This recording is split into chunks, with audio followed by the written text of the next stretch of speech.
Which allows me, first of all, to say that the Guardia Civil is no longer a symbol of fascism. On the contrary, I think that we all feel extremely safe when we have to deal with the Mossos d'Esquadra, which is the Catalan police, with the Guardia Civil, or with the Spanish police forces. And they are cooperating very well and trying to deal with a very complicated, violent situation that is on the streets in Catalonia.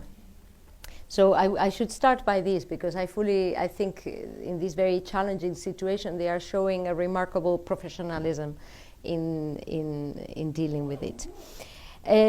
It also allows me to say that you have to visit Spain. You wouldn't recognize the country. I mean, Spain is one of the most open, one of the most open, progressive countries. It's one of the first countries that allowed same-sex marriage. It's one of the most advanced countries in terms of female participation in society, in politics. We have a majority of women's government right now. The parliament has a 50-50 share. So it is, I think, one of the countries which is more plural and where there's more respect for people who have different points of view. It couldn't be more different from what we were 40 years ago. And that is why I think we're also interested in preserving what we have built and not falling in the risks of those that want to create or build on the idea that there are homogeneous societies with similar points of view, and all citizens have to be alike.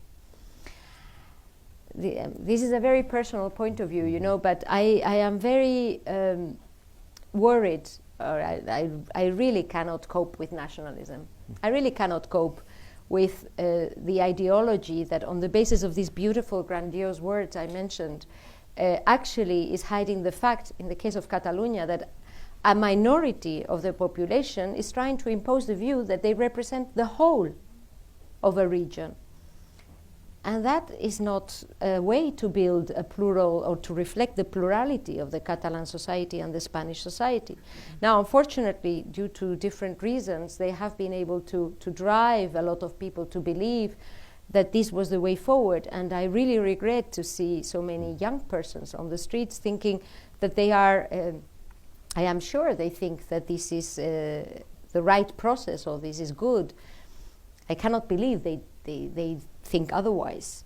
Still, this has only led to frustration, to fragmentation, as I said, to pain, to wounds that will need to be healed.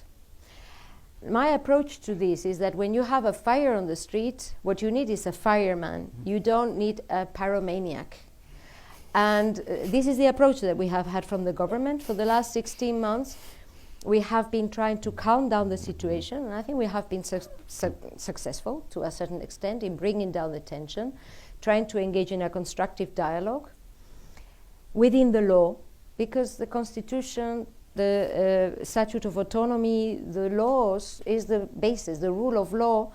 I'm sure, you know, being an American, you understand what I mean. This is the only basis on which we can build this kind of progress, no? This is what we have been doing for the last 16 months. And I hope that once this first phase of acknowledgement that the process of the last years is a dead-end street, once this first phase of violence goes down, we will be able to engage in a more constructive manner. First and foremost, Catalans need to talk to Catalans, because it is the fact that the government of Catalonia has not represented the majority of the Catalan people that has provoked this tension, and I hope we can embark in this more constructive phase soon. And I hope that you come to my country, and I can, and we go to Catalonia and to Valencia. Oh, okay. So that you can see it on site.